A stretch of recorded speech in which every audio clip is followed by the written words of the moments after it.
Welcome to citizens pulse. నేను మీ రాజేష్.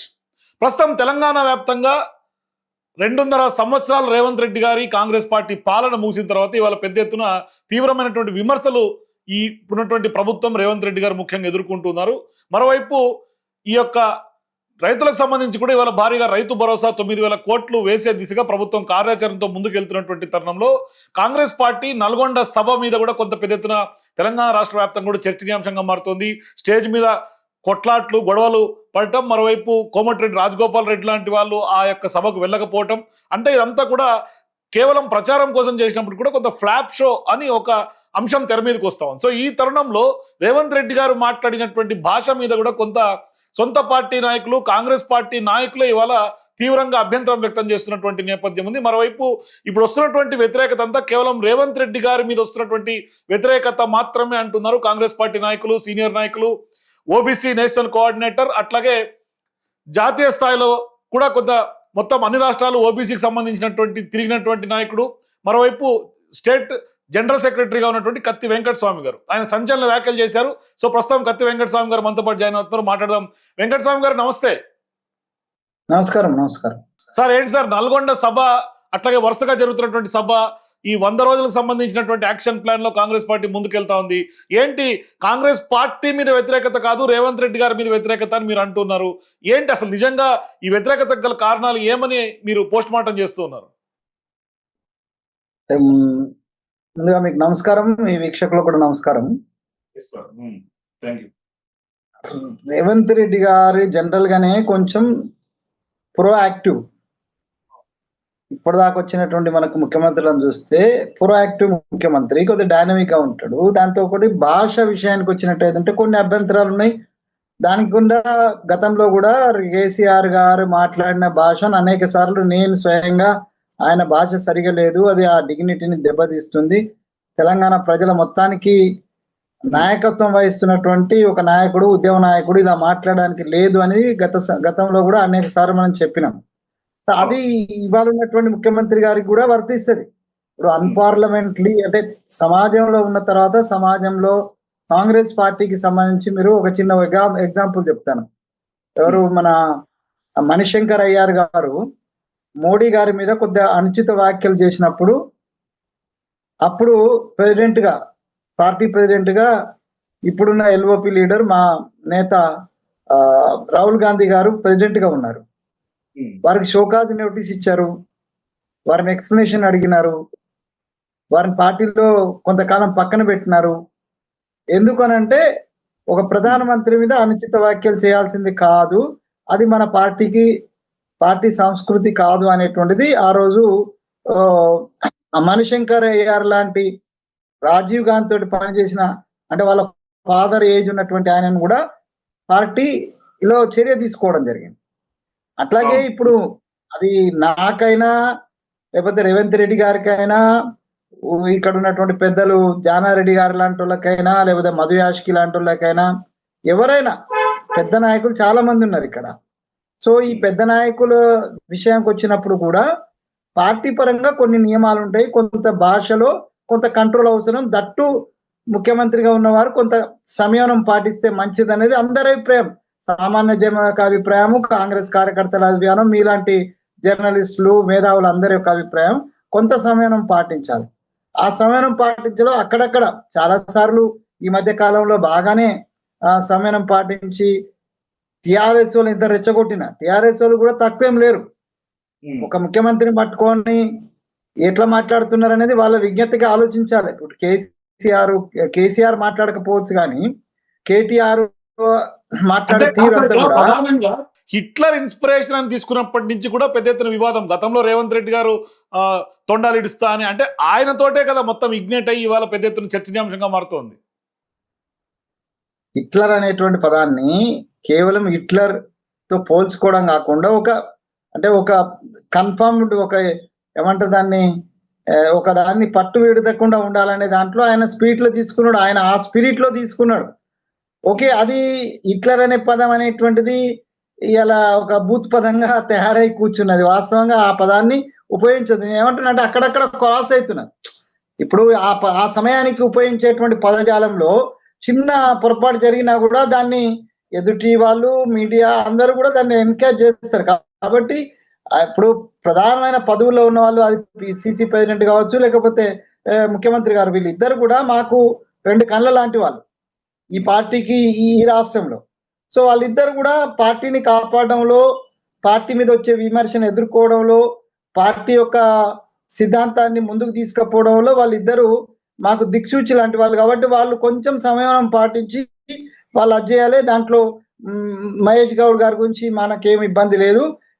ముఖ్యమంత్రి గారి గురించి కూడా పెద్దగా ఇబ్బంది లేకపోయినా అక్కడక్కడ ఆయన ఈ భాష కొన్ని పదాలు తూలడం వల్ల ఆ పదాలతోటి కొంత కాంట్రవర్సీ వస్తుంది. కానీ ఆ పదాలు కాదు సార్, ఇక్కడ ప్రధానంగా ఇప్పుడు మీరు తాజాగా చేసినటువంటి వ్యాఖ్య తీసుకుంటే ఇప్పుడు వస్తున్నటువంటి వ్యతిరేకత కాంగ్రెస్ పార్టీ మీద వస్తున్నటువంటి వ్యతిరేకత కాదు, కేవలం రేవంత్ రెడ్డి గారి మీద వస్తున్నటువంటి వ్యతిరేకత అని మీరు చేసినటువంటి లేటెస్ట్ కామెంట్స్.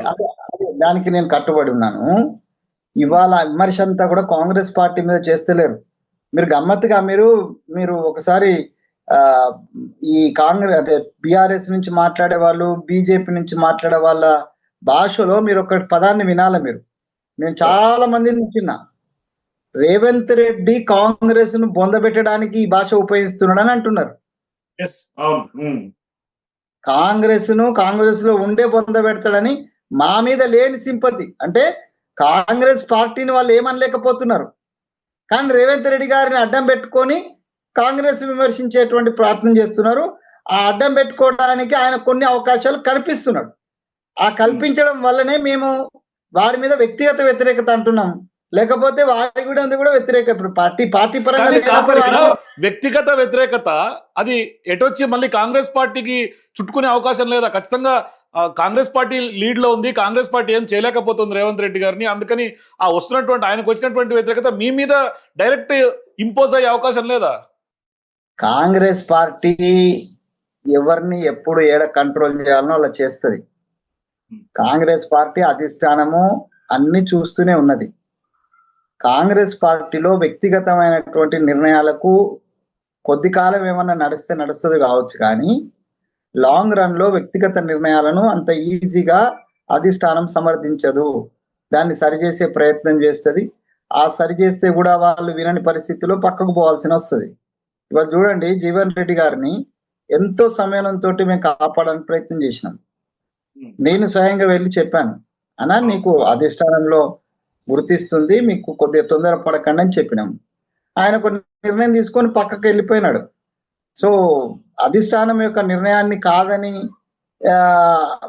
ఎక్కువ కాలం ఎవరు 1-2 సందర్భాల్లో ఏదన్నా మాట్లాడితే లేకపోతే ఏదన్నా నిర్ణయం తీసుకుంటే తీసుకోవచ్చు, కానీ ఓవరాల్ గా అధిష్టానానికి చెప్పాల్సిందే, అధిష్టానంతో సలహా తీసుకోవాల్సిందే, వాళ్ళతో సంఘీభావంతో లేకపోతే సమయంతో మాట్లాడాలి. కానీ కాదు సార్, ఇక్కడ అధిష్టానం చూస్తోంది అని అంటున్నారు, కానీ జాతీయ స్థాయిలో ఇవాళ రేవంత్ రెడ్డి గారు తీసుకుంటున్న నిర్ణయాలు ఇవాళ జాతీయ స్థాయిలో కాంగ్రెస్ పార్టీ పరుగు పోయే పరిస్థితి కదా. డొనాల్డ్ ట్రంప్ ఎవెన్యూ రోడ్ అని పెట్టినటువంటి నేపథ్యంలో ఇవాళ పెద్ద ఎత్తున ఇవాళ నేషనల్ మీడియాతో సహా మొత్తం జాతీయ స్థాయిలో చర్చ జరుగుతోంది కదా. ఇప్పుడు రేవంత్ రెడ్డి గారి అన్ని నిర్ణయాలు కాంగ్రెస్ పార్టీని ఇబ్బంది పెట్టే విధంగా లేవు. కొన్ని నిర్ణయాలు ఆ రకంగా ఉంటాయి, కొన్నిసార్లు అది పొరపాటో గ్రహపాటనో జరిగి ఉండొచ్చు. దాన్ని సరిదిద్దుకునేటువంటి సిస్టమ్ ఆ పార్టీలో ఉంది.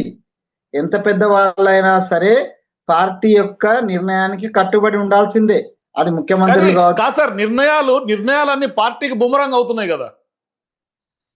కొన్ని అయినప్పుడు మేము దాన్ని సరి చేసి, ఇప్పుడు మీరు ఫర్ ఎగ్జాంపుల్ నేను చెప్తున్నా, అది మనం ఓపెన్ గా మాట్లాడుకోవాలి. రీసెంట్ గా నల్గొండ సభలో మూసీ గురించి, మూసీలో తొక్కుతా అని ఆయన మాట్లాడినటువంటి భాష అయినా లేకుంటే తీసుకుంటున్న నిర్ణయాలైనా, ఇప్పుడు మూసీ విషయంలో, మూసీ ప్రాజెక్ట్ విషయంలో మేము పార్టీ అంతా ఆయనతోటే ఉన్నాం. మూసీ యొక్క ప్రాజెక్ట్ ను తీసుకోవాల్సిందే, సరోవర్ గాంధీ సరోవర్ విషయం పోవాల్సిందే. అయితే ప్రొవైడెడ్ ఎక్కడ కూడా పేదలకు సంబంధించిన దాంట్లో ఇబ్బంది కావద్దు అనేది మా పార్టీ నియమం. మా ఇన్ఛార్జ్ మేడం గారు కూడా చెప్పినారు. ఇంతకే చెప్తున్నా కదా, ఇప్పుడు ఇది ఎస్సీ భూముల విషయం వచ్చింది, మేము పార్టీ పరంగా నిర్ణయం తీసుకున్నాము, దాన్ని ముఖ్యమంత్రి గారు కూడా సమ్మతించినారు, దాన్ని యథాతథంగా ఉంచగలిగినాం కదా. కాబట్టి ప్రజలకు ఇబ్బంది కలిగేటువంటి నిర్ణయం తీసుకొని ఒకవేళ తొందరపాట్ల నిర్ణయం జరిగినా దాన్ని సరిచేసేటువంటి మెకానిజం మా పార్టీలో ఉంది, చేస్తాము. అయితే ఉన్న పరంగా వెంటనే వ్యతిరేకత వస్తుంది కదా ప్రజల్లో, అదైతే మేము ఫేస్ చేయాల్సిందే కదా. ఆ ఫేస్ చేయడంలో మాకు ఇది నాలాంటి వాళ్ళం కూడా ఇబ్బంది పడతాయి. ఇప్పుడు మీకు కూర్చొని సమాధానం చెప్పాలా మీరు చెప్పిన దానికి, ఆయన తొక్కుతా అన్నాడు. అయితే ఒక ముఖ్యమంత్రిగా అట్లాంటి భాష ఉపయోగించుకుంటే మంచిది అనేది ఆ సర్వత్రా ఉన్నటువంటిది, అన్పార్లమెంట్ లో ఉండొద్దు అనేటువంటిది అందరూ సమ్మతించేది. నేను అనా వారైనా ఈవెన్ ముఖ్యమంత్రి గారికి కూడా తెలుసు, ఫ్లోలో మాట్లాడి ఉండొచ్చు కానీ వారికి కూడా తెలుసు వారి ఆత్మసాక్షి. ఫ్లోలో ఒకసారి అంటే పర్లేదు, 2 సార్లు అంటే పర్లేదు, పదే పదే అటువంటి భాష ఇవాళ నిజంగా పిల్లలు కూడా మాట్లాడుతున్నటువంటి పరిస్థితి కదా తెలంగాణ ప్రజలందరూ కూడా. అందుకే మేము దాన్ని తప్పనిసరిగా మేము ఇంటర్నల్ గా చర్చించుకుంటున్నాం. డెఫినెట్ గా వారి దృష్టికి తీసుకెళ్ళినారు, పెద్దల దృష్టికి కూడా తీసుకెళ్ళినారు. చాలా ఇప్పుడు అంటే గతంలో కంటే చాలా కంట్రోల్డ్ గా చాలా ఈ నిన్న జరిగిన మళ్ళా చాలా ఈ మధ్య కాలంలో అట్లాంటి కాంట్రవర్షియల్ మాటలే లేవు వారి నుంచి. కానీ సడన్ గా నల్గొండలో, ఎందుకంటే ఒక నిజంగా చెప్పాలంటే ఆయన మీద వ్యక్తిగతంగా ఎంత దాడి జరుగుతుంది, ఆ దాడిలో ఉన్నటువంటి కొంచెం ఒత్తిడిలో మీరు ఈ ప్రాజెక్ట్ ఆపడానికి నన్ను వ్యక్తిగతంగా చేసుకున్న దాంట్లో ఒక ఫ్లోలో. రెండోది ఏంటంటే రేవంత్ రెడ్డి గారి స్టైలు ఈట్కా జవాబ్ పత్తర్సే దేనక స్టైలే. కానీ కాదు సార్, ఇక్కడ ఒక చిన్న ఇంటరప్షన్. వ్యక్తిగతమైనటువంటి దాడి జరుగుతుంటే కానీ ఇవాళ కాంగ్రెస్ పార్టీ నాయకుల నుంచి, కాంగ్రెస్ పార్టీ నుంచి రేవంత్ రెడ్డి గారికి మద్దతు లభించడం లేదు. పార్టీ ఒరిజినల్ కాంగ్రెస్ వర్సెస్ వలస కాంగ్రెస్ అని చీలిపోయింది అనే ప్రచారం తెలంగాణ రాజకీయాలు షేక్ చేస్తుంది. ఇది వాస్తవమేనా? ఇప్పుడు చీలిపోవడం అంటూ ఏం జరగలే. ఒరిజినల్ కాంగ్రెస్ వాళ్లకు కొంత న్యాయం జరగటలేదనేటువంటిది ఇంటర్నల్ గా బాగా చర్చ ఉన్నదండి. నాకు నిన్ననే వరంగల్ నుంచి ఒక అంటే సీనియర్ కాంగ్రెస్ లీడర్ యొక్క కూతురు, షీఈ్ వర్కింగ్ నౌ, నేను I don't want to take the names, senior Congress leader, వాళ్ళ ఫ్యామిలీ, ఆయన కాంగ్రెస్ కోసము 60-70 సంవత్సరాలు పనిచేసినటువంటి ఆయన చనిపోయినాడు. ఆయన కూతురు కూడా ఆయన ఉన్నప్పటి నుంచి యాక్టివ్ గా ఉంది. ఆమె నాకు ఫోన్ చేసి అడిగింది, ఏమన్నా మన అసలు కాంగ్రెస్ వాళ్ళందరం ఇట్లనే ఉట్టిగానే కూర్చోవాలా, మనకేం రావా అని అడిగింది ఆమె. సో అంటే ఆ ఆవేదన ఒరిజినల్ కాంగ్రెస్ వలస కాంగ్రెస్ అని కాకుండా ఈ మధ్య కాలంలో కాంగ్రెస్ లో చేరినటువంటి వాళ్లకు ఎక్కువ మందికి పదవులు వచ్చిన మాట వాస్తవం. దాన్ని ఎవరు కూడా కాదనలేరు. మేము దాచుకుంటే దాగేది కాదు, బహిరంగ ఉన్నదే కదా. బహిరంగ ఇప్పుడు వేం నరేందర్ రెడ్డి గారు ఉన్నారు, ఆయన కొత్తగానే వచ్చినాడు. జీవన్ రెడ్డి గారు ఉన్నారు, పాత ఆయన ఉన్నారు. జాన్ రెడ్డి గారు కూడా పాత ఆయన ఉన్నారు. సో ఇప్పుడు అలా కంపారిజన్ ఉంటది. అట్లా అంటే కాదు సార్, ఇక్కడ ఒరిజినల్ కాంగ్రెస్ అని వాళ్ళు ఎందుకు ఇబ్బంది పడుతున్నారంటే సాక్షాత్తు అధిష్టానం కోమటిరెడ్డి రాజగోపాల్ రెడ్డి లాంటి వాళ్ళకు కొంత హామీ ఇచ్చినప్పటికి కూడా హామీ నెరవేర్చుకునే పరిస్థితులు లేదు. మరోవైపు ఇక్కడ స్థానికంగా ఉన్నటువంటి కార్యకర్తలకు ఏం న్యాయం జరగట్లేదు అనే ఒక నినాదం బాగా వెళ్తోంది ప్రజల్లోకి. కాంగ్రెస్ పార్టీలు కూడా ఇప్పుడు అది ప్రచారం. ఇప్పుడు నేనేమంటున్నా, ఇంటర్నల్ గా కార్యకర్తలు అసంతృప్తి ఉన్నప్పుడు ఇట్లాంటి యొక్క కామెంట్స్ వస్తాయి. సో కోమటిరెడ్డి బ్రదర్స్ కి అన్యాయం జరిగింది ఏం లేదు ఇక్కడ. కోమటిరెడ్డి బ్రదర్స్, ఒక బ్రదర్ ఈజ్ ఎన్ మినిస్టర్ అని ఇంకో బ్రదర్ కూడా ఇవ్వాలనేటువంటిది డిమాండ్ ఉంది. కానీ అవకాశాలు కూడా ఉండాలి కదా, ముఖ్యమంత్రి గారికి కూడా అవకాశం ఉండాలి కదా. సో కాబట్టి కోమటిరెడ్డి రాజగోపాల్ రెడ్డికి ఇవ్వకపోవడం వల్ల కొంపలు మునిగేది ఏం లేదు. మరి అట్లా అనుకుంటే మా లాంటి వాళ్ళకి అసలు ఏమీ లేదు కదండి. వాళ్ళకన్నా ఎమ్మెల్యే టికెట్లు వచ్చినాయి, వాళ్ళ ఇంట్లో ఒక మినిస్టర్, నాకు ఎమ్మెల్యే టికెట్ రాలే, ఎంపీ టికెట్, నాలాంటి చాలా మంది ఉన్నారు కదా, బీసీ లీడర్స్ చాలా మందికి ఎమ్మెల్యే టికెట్లే రాలే మాకు. కానీ కాంగ్రెస్ పార్టీ చెప్తోంది కదా బీసీలకు న్యాయం చేస్తామని, బీసీల పార్టీ అంటోంది కదా. మాకు ఎమ్మెల్యే టికెట్లు మేము 50 మంది అడిగినాము, 34 కన్నా ఇస్తామన్నారు, కానీ 20 మందికే ఇచ్చినారు. మిగతా వాళ్ళు ఎవరికి ఇయ్యలే. మా వాళ్ళకు నాలుగుతో సహా చాలా మంది నాకంటే సీనియర్ లీడర్ కూడా ఎమ్మెల్యే టికెట్ రాలే. తర్వాత ఎమ్మెల్సీ వచ్చినాయి, అక్కడ కూడా మాకు న్యాయం జరగలే. ఎంపీలు వచ్చినాయి, అక్కడ జరగలేదు. చివరికి కార్పొరేషన్ చైర్మన్స్ వచ్చినాయి, అక్కడ కూడా సముచితమైనటువంటి స్థానం దొక్కలే, కొద్ది మందికి దొరికినాయి. దాంట్లో కూడా మళ్ళీ బీసీలకు ఇచ్చినామని కొందరు చెప్పినండి. ఆ బీసీలలో కూడా కాంట్రిబ్యూషన్ లేని బీసీలకు ఇచ్చినారు, కాంట్రిబ్యూషన్ ఉన్న బీసీలకు ఇవ్వాలా. కాంట్రిబ్యూషన్ ఉన్నటువంటి బీసీలకు ఇవ్వలే. నేను పేర్లు తీసుకోదలుచుకోలే, వాళ్ళు అరెక్ట్ అవుతారు. కానీ కాంట్రిబ్యూషన్ ఎవరైతే చేసిందో ఆ బీసీలకు ఇచ్చినన్నా కూడా కొంత సద్దుమణిగేదేమో. ఆ ఇంటర్నల్ అసంతృప్తి, ఇది వ్యతిరేకత కాదు, ఇది ఒక అసంతృప్తి ఉంది. ఈ అసంతృప్తి నేను అనుకోవడం ఆగస్ట్ సెప్టెంబర్ లో ఇప్పుడు కొత్తగా 40 ఈ 40 మంది అయిపోతున్నాయి. సో ఇంకో 40 ఇంకొక 20 కలిపి మొత్తం 50-60 మందికి మళ్ళీ ఇస్తున్నప్పుడు ఈ అధిష్టానం కూడా ఇన్వాల్వ్ అవుతుంది. పిసిసి ప్రెసిడెంట్ గారు ఇన్వాల్వ్ అవుతారు.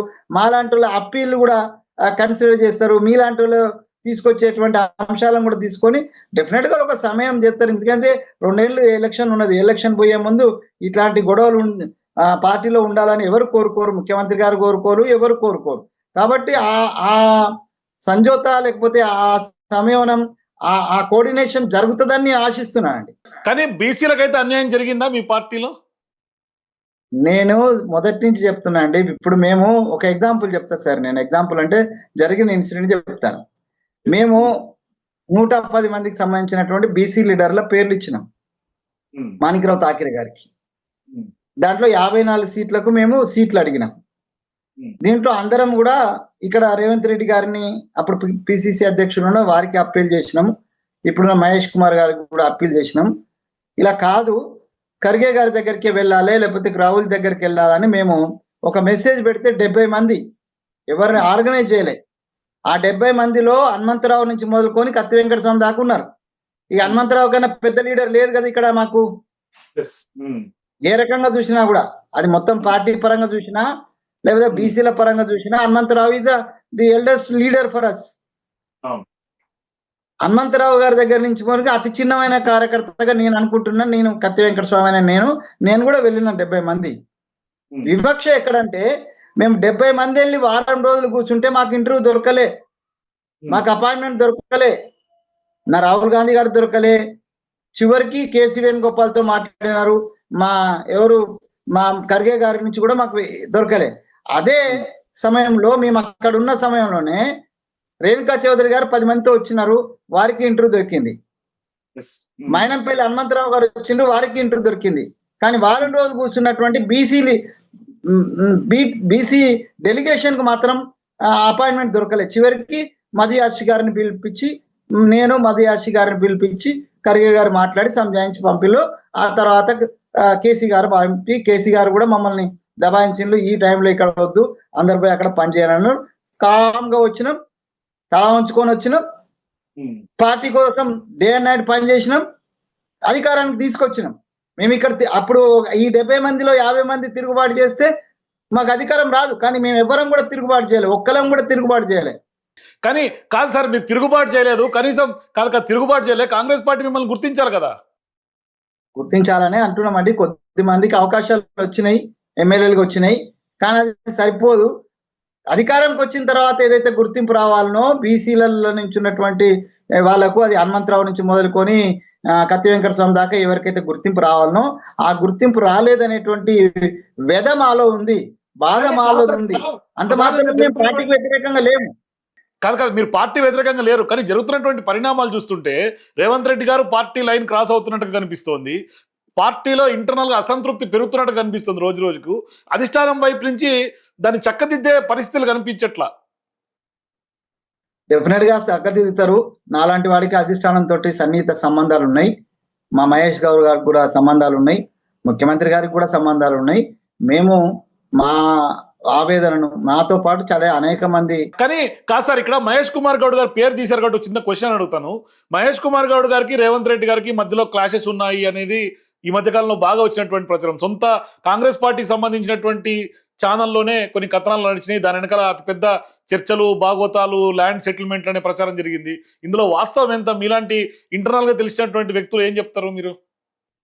ఇది కొంచెం అవాస్తవం అండి. వాస్తవంగా గ్యాప్ ఏం లేదు, అది గ్యాప్ ఏం లేదు. ఆ మీడియా ఓవర్ ఉత్సాహంతో జరిగినటువంటిది.